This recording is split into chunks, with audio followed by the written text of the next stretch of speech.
Are you looking for all the latest pro football news and content? Of course you are. Who doesn't love football? The question is, how do you get all the latest pro football news and content? There's so many different pro football podcasts on the internet. Which one do you choose? Which one is the right fit for you? Well, you go with the Cross the Middle Show, one of the fastest growing football podcasts out right now. Over the past year, we've climbed the Spotify rankings, become a show you have to listen to if you're a football fan. Find out if the Ravens will go all the way with Odell Beckham Jr. Find out if the Eagles did enough to make it back to the Super Bowl. You'll get all of our best stories for just $1 per month. All you have to do is sign up by clicking the link in the episode description box. So on this episode of the Cross the Middle Show, we have the Dak Prescott story. We're also going to talk about Michael Thomas. Let's start with Dak Prescott. So Kellen Moore said that Dak Prescott is one of the best leaders that he's ever been around throughout his whole entire football career, which is a very positive thing to say, obviously, about Dak Prescott. Now, the thing about this is Kellen Moore is obviously looking out for one of his former players who wants to make sure that Dak Prescott is looked at the right way or viewed the right way by the fans, and he's making sure that Dak Prescott is well respected. At the same time, though, if Dak Prescott wasn't a really good leader, it's very unlikely that Kellen Moore would be saying these things. Obviously, Dak Prescott is a good leader. That's the big takeaway from all this. Otherwise, Kellen Moore wouldn't have said it. So Dak Prescott deserves some respect for being a great leader. Obviously, he's a little bit better than a lot of people realize. Kellen Moore wouldn't have publicly stated this unless there was at least a little bit of truth to it, and there's probably more truth than that. So Dak Prescott is a good leader. Obviously, that's why he's still with the Cowboys and Ezekiel Elliott is not. Not that Ezekiel Elliott wasn't a bad leader, but obviously Dak Prescott is doing something right. The other thing about all this is, quarterbacks last a little bit longer than running backs, so that plays a big role in it too. At the same time, though, give Dak Prescott all the credit in the world for being a good leader for that team, for being someone that team can rally around. It goes a long way when you're the quarterback and you're also a good leader. Think about someone like Drew Brees, who was a great leader for all those years and helped the Saints actually become a contender as a franchise because they were a bad football team before Drew Brees got there. Look at what Dak Prescott is doing. Oh, yeah, by the way, the Cowboys are becoming a contender themselves. Each year they get a little bit better and a little bit better. They're getting closer to winning the Super Bowl. I know it's been a little bit now. It's been a while for the Cowboys, but they are getting closer. We all have to agree on that.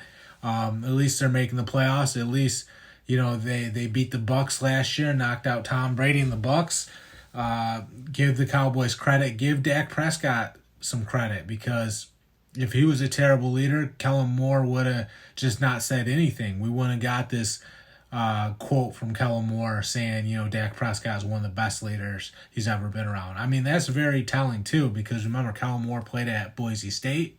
He's been a coach for the Cowboys for all those years. I think he's with the Chargers now. I mean, it says something, though.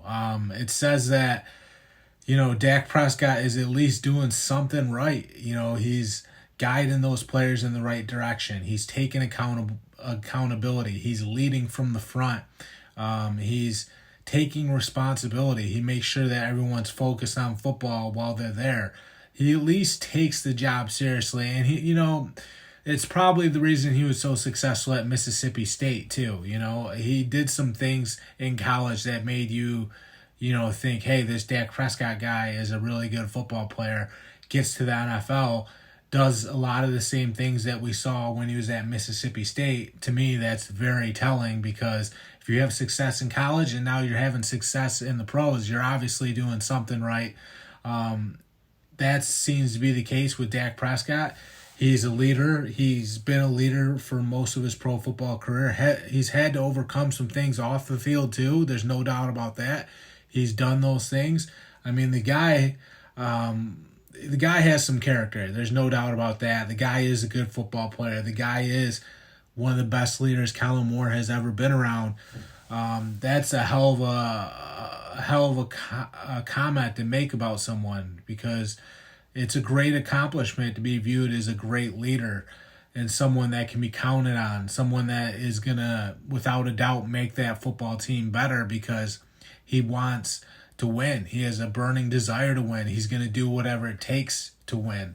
That seems to be the case with Dak Prescott. That's why the Cowboys have gotten better since Dak Prescott has been there. That's why ever since he's been the starter, he's had success in the National Football League. I mean, it's not easy to be the quarterback of the Cowboys. You know, there's a lot of people that watch that team. There's a lot of people that follow that team. There's a lot of pressure that comes with that job. It's easy to crumble in that environment just because there's so much pressure on you as a player. Dak Prescott hasn't crumbled. He's risen to the occasion. He's made that team better. There's no doubt about that. So Dak Prescott, one of the best leaders Kellen Moore has ever been around. What a comment to get, because Dak Prescott is clearly, like I said, he's clearly doing something right. The other story we have tonight is the Michael Thomas story. So can Michael Thomas bounce back? So Michael Thomas is basically saying, or vowing, I guess you can say, that he's going to bounce back and be a great football player again. Remember, he has this great start to his career, just lighting up, one of the best receivers in the league, just completely dominating the NFL. And then out of nowhere, his career comes to a screeching halt, and then he's just not the same player anymore just because of injuries. He's had so many injuries over these past 3 years where you have to go all the way back to 2019. That's when Michael Thomas was dominating the NFL. So for 3 years, he's just basically produced nothing for the Saints. Last year, he was a little bit better, but still wasn't the same, still wasn't Michael Thomas, so to say. So basically for 3 years, he's been injured and has not been someone that they've been able to count on. To me, 3 years is a long time in NFL years. If you're sidelined for 3 years with injuries, the game can, surpass you in 1 year, let alone 3 years. 3 years is an eternity in NFL years because it's so competitive. It's hyper competitive. There's always some young rookie that's looking to take your job. There's so many people training at a high level to get those jobs, to be in the National Football League, to get that big paycheck. There's a lot of wide receivers that are gunning for Michael Thomas's job. Let's just put it that way. You think about all the colleges that are producing players. You think about all the players that are undrafted. Think about now these alternative football leagues, USFL, XFL. These guys are trying to make it to the NFL. There's 5 or 6 wide receiver spots on each team. Wide receiver is a super competitive position. You have to be so athletic and such a good player to just even make an NFL roster at that position. It's tough. It's a tough position to play because those are some of the best athletes on the field.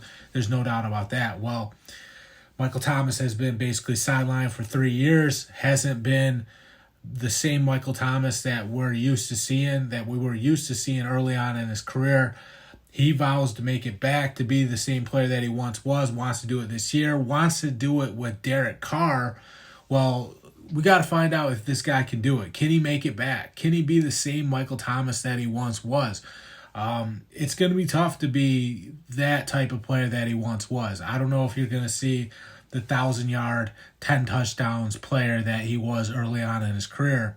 I think maybe you might get 700 yards and 5 touchdowns on him. Even if he can make it back to a 700 yards, 5 touchdowns player, he's going to be a big contributor for that team. If he can stay healthy, he could certainly make it back to 700 yards, 5 touchdowns, that caliber player where he's a big contributor. Can he dominate like he once did? If he can be the Michael Thomas that he once was, yes, he can. The first step would be being healthy for all 17 games. That would go a long ways in him being able to dominate again. But I think you got to take baby steps if you're Michael Thomas. You can't just aim to be the old Michael Thomas because then you're setting too high of expectations. You just had to make it through a single season first. So get back to going for 700-800 yards, 5, 6, 7 touchdowns. If you can be 800 yards and 7 touchdowns, 700 yards, 5 touchdowns, at least you're getting back to being a contributor. If you can do that for a year, then maybe you can get back to dominating. But you have to take baby steps at this point if you're Michael Thomas. You can't just go for it all, because if you don't meet your goals, then you're going to feel like you failed yourself. I don't think that's the right approach for Michael Thomas. Yeah, he wants to get back to being what he once was with Derek Carr. Those two have a great relationship. They're both focused on getting Michael Thomas back to what he was and helping the Saints win a lot of football games. It's just not that easy in the NFL, especially when you've missed basically 3 years. I mean, you have to acknowledge just how tough it is to have success in the NFL. And when you've missed basically 3 years, there's a lot of people that are doubting him, but none of that matters. It doesn't matter what anybody thinks. It doesn't matter if people are doubting him. It doesn't matter if people think he's washed up. None of that matters. The only thing that matters is if he can stay healthy, because that's really the determining factor that's going to dictate Michael Thomas's future and what he's able to accomplish. If he's healthy, then the sky's the limit. I think we all know that. The problem is he's just struggling to stay healthy. He just keeps getting banged up. People like to make jokes that he ran all those slant routes and he just took all those hits running slant routes. And that's why he hasn't been the same, and why he's just constantly getting hurt, just because the wear and tear running all those slants have wore him down.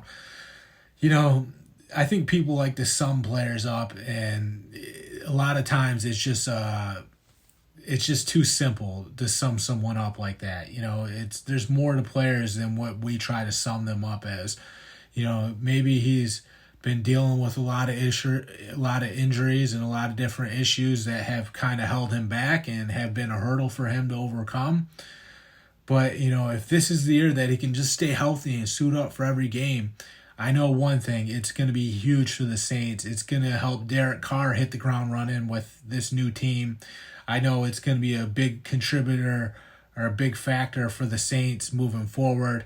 I think there's nothing they want more than Michael Thomas to bounce back. You miss 3 years, any other player is basically off the roster, cut, let go, traded, no longer with the team. To sum it up, because Michael Thomas had so much potential, or still has potential, that's why he's still there. Otherwise, he wouldn't be on the team anymore. But they've been patient with him. They're hoping that he can get past these past 3 years. Like I said, 3 years is an eternity in the NFL. Most guys don't get another shot after missing 3 years. Michael Thomas was so good early on in his career that he's getting that opportunity. We'll see. We'll see what he does with it. We'll see if he can bounce back, stay healthy for the full season. Like I said, staying healthy is the first step for Michael Thomas. Really, that's all I got in this latest episode. I appreciate you guys tuning into the Across the Middle show. Check us out wherever podcasts are found. If you guys want to sign up, it's just $1 per month. For $12 per year, you can support the Across the Middle show and get all the latest pro football news and content. I'm John Kuzma. I'm signing off.